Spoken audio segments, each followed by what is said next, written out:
Hi there, this is Angela, and welcome back to another poorly edited, unprofessional video on Strategize This. Um, I am a very tired girl today. I have been building the last of the cabinets in my Project M. It was a little hotter today than I like. But I know four of you are getting ready to leave like in within the next week and a half. And so y'all have been texting me and saying, "Hey, can you get this get this video done so we can get this next part done?" So, I am throwing this together as part of a short form video. I'm going to get this done as quickly as I can. I will tell you that on my production software, my timer's not working. It's saying 0 minutes right now, and obviously that's not correct. So I don't know what's causing that, but so I'm going to hopefully be able to get this done in 10 to 12 minutes. And then I am going to do a more intense discussion of this topic um, in the Get Started series, and really talk about route planning and some of the things that can happen. So, but anyway, this should be enough to get you started. Many of you are going out for I know that two of you that are leaving in the next week and a half, you're going out for the first time. So, um, I'll see what I can do to get that long form video done in the coming days. Okay. So, um, all right. So let's talk about what to do before you start planning your route. Okay. So the first thing is you need to make some decisions on how you are going to travel. Okay. So let's look at just the first initial decisions. So um, the one of the first things that you need to decide is how many hours per day are you going to drive. Now, a lot of RVers will use the 333 rule. And basically that 333 rule means that you're going to travel a maximum of 300 miles a day, that you're going to arrive at your next destination by 3 p.m., and you're going to stay for 3 days. Now, that's just a base rule. People customize that rule, and there's all different reasons why they would change those numbers. Um, do what works for you. But I'm going to tell you is the things that you need to consider when you're looking at how many hours per day are you going to drive. So I personally, and everybody does this a little differently, but what I do is I add the time it's going to take to break camp and the time that it's going to take to reestablish camp to my drive time. And the reason why I do that is because I get tired um, later on in the day, like a lot of people do. And after you've been driving all day, you woke up early, you broke camp, you drove, and now you got to set up camp again, and then you got to cook dinner, and then you've got your personal ablutions that you're going to do before you go to bed. It can get away from you. Your time can get away from you, and then everybody starts getting irritable and all of that. It's not worth it. Okay, so for me, I drive. I try to keep my drive around 3 hours a day, because I'm going to add that hour in the morning. I'm going to add 2 hours at the end of my drive for setting camp, dinner, and getting ready for bed. So that's 6 hours of dedicated time. That's no relaxing. That's not handling a traffic jam. That's not encountering bad weather. That's under perfect conditions. Okay. And I have literally watched my 6 hours go into 8 or 9 hours. Um, so I try to be really careful about that. So, and I also like to arrive at my destination before dark, because I don't want to be driving over somebody else's tent pegs or backing into something or whatever. So normally I don't have that problem, but I don't know. When I arrive at a campsite at night, I like to inspect it before I back in, and that's another video. All right. So, That also doesn't include your bathroom stops and how you're going to eat and your refueling and everything else. That's just 6 hours of everything going fine. Okay. Um, but let's say that you have a Class C, um, or any of those that you just need to level and plug in, and you have your bathroom right there. So you might be able to drive maybe 4 or 5 hours, because when you need to go to the restroom, you just pull off the exit, find a place, go to the restroom, hop back in the captain's chair, drive down the road. Um, you you can eat right there in your unit, so pretty easily. Now, if if you're in a travel trailer and you're towing it behind you, that's a different situation. Your needs are a little different. So you really need to kind of think about how many hours a day you're going to dedicate to just logistics. Excuse me. Then you need to think about what you need along your route. Okay. I'm going to throw some questions at you and just keep this moving. Again, I'll do a long form video on this later on. Okay. So, do you need to access services that are offered at the major exits? Okay. Um, do you go to the restroom often? So you need to be able to hop off and get back on the interstate pretty quickly. Um, do you travel with other people or are part of a caravan or leading a caravan where everyone has their own needs and their routines? That can slow you down. That can also determine which route you take. Um, do you want to take secondary roads so that you see more of the state as you're traveling through it? Um, or do you want to hang tight on the interstates? How old is your vehicle? Is it in a condition that you might need servicing? You don't want to be on a secondary or a fire road trying to explain where you are for a tow truck or a repair person to meet you. Um, are you going to be in an area where there's lots and lots of miles between gas stations? Sometimes 50, 60 miles. I've been in parts of the country where you might be an hour or more between gas stations. So if your rig drinks a lot of gas, you might want to stay on interstates or make sure that you have plenty of gas stations on your route if you're going to do secondary roads. Okay. So the third thing that you want to ask, like so far, how many hours are you going to drive? Okay. What do you need along the route? This third question is, how much of a hurry are you in? All right. So if you have to make a certain reservation or you have to make a time that people are waiting for you at your destination, then you might not have a choice. You might just have to take the interstates, shortest route calculated by Google Maps or whatever, and just get to it. Okay.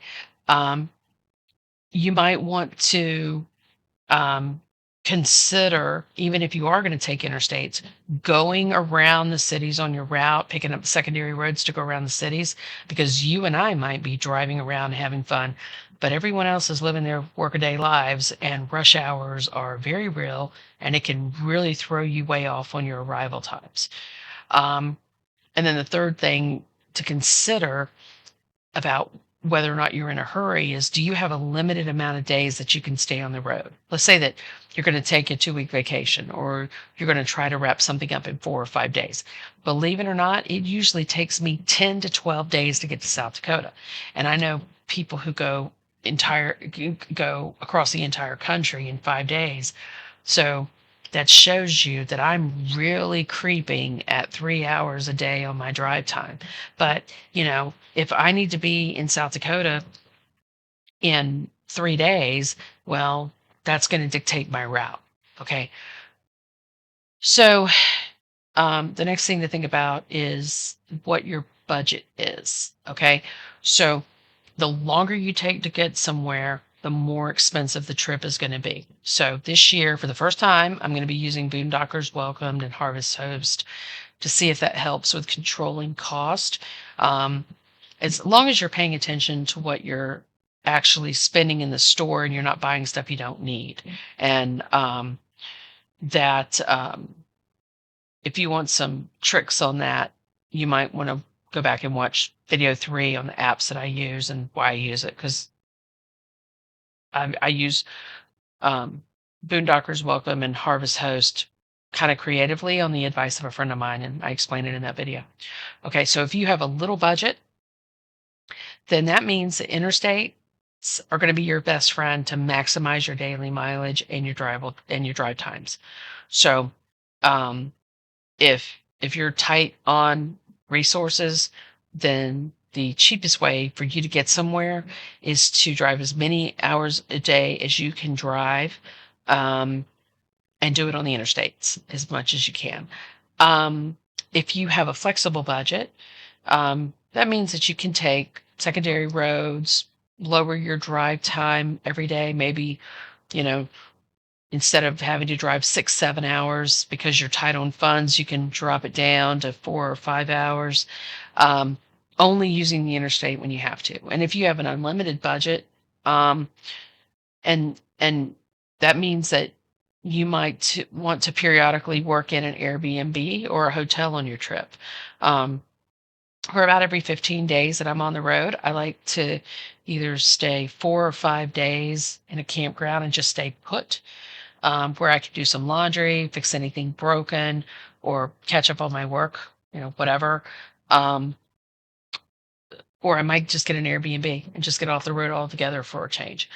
So, so at this point, we have answered the question: how many hours are you going to drive? What do you need along your route?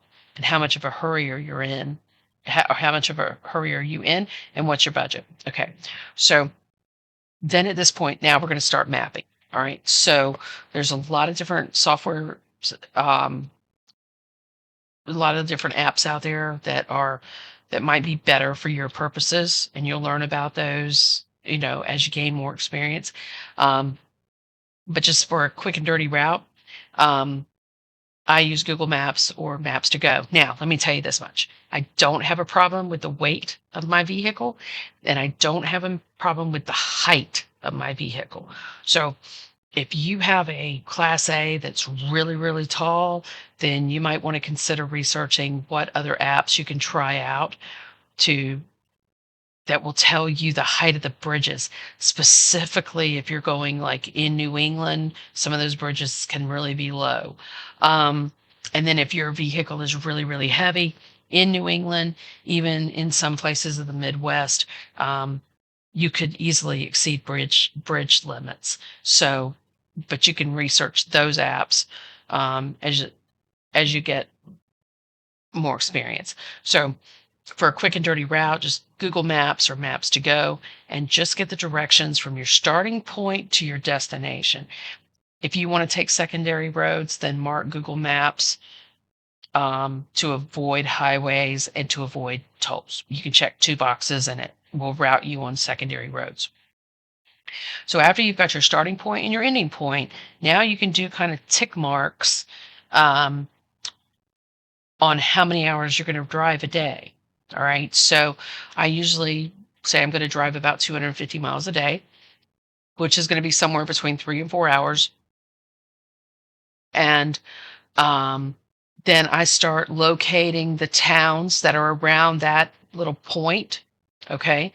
Um, but keep in mind when you're calculating your mileage that you may not be driving your rig at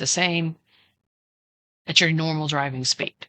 Like if I'm on farm roads and old fire roads, I might estimate that I'm only going to travel 40 or 45 miles per hour. If I'm on secondary roads and going through a lot of small towns, I might estimate 50 miles an hour.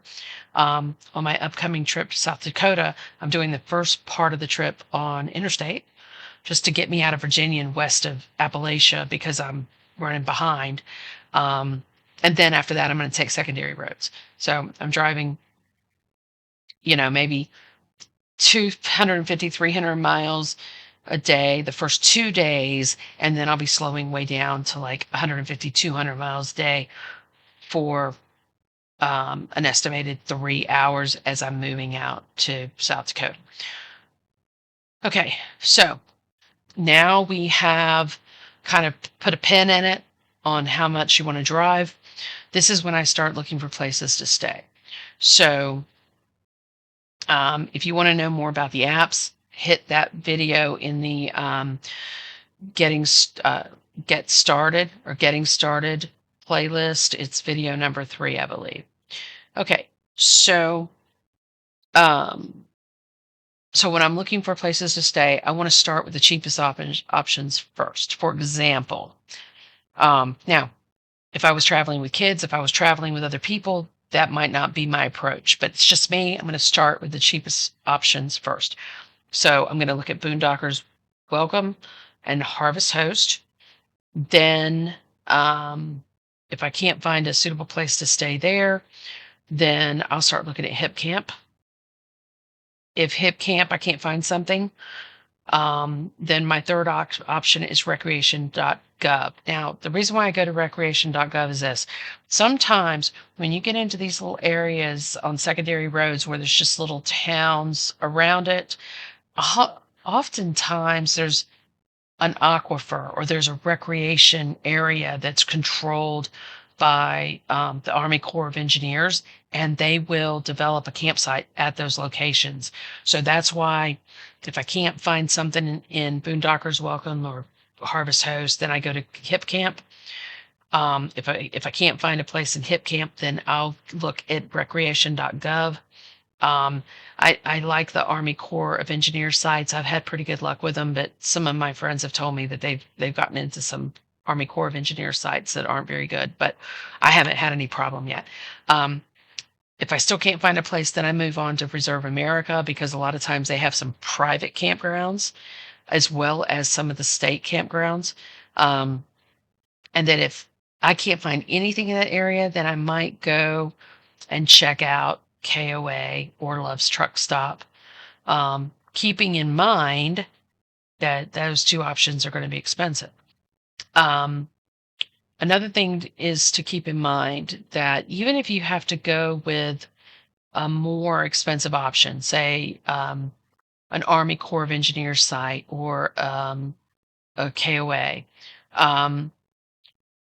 if you can get by with boondocking, not hooking up to power, you bring in your own, you can fill up your tank, you're fine.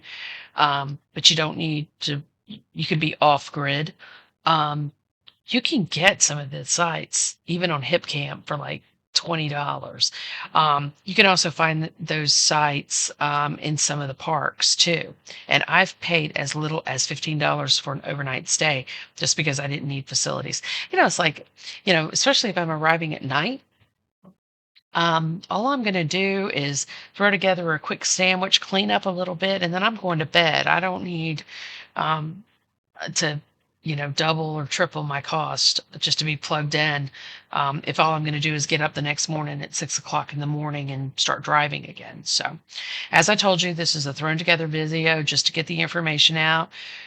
There's a lot more that can be involved in route planning that I didn't cover here, but in the future I'll be releasing a long form video on it. So, okay, I hope this information helps. I'm going to bed.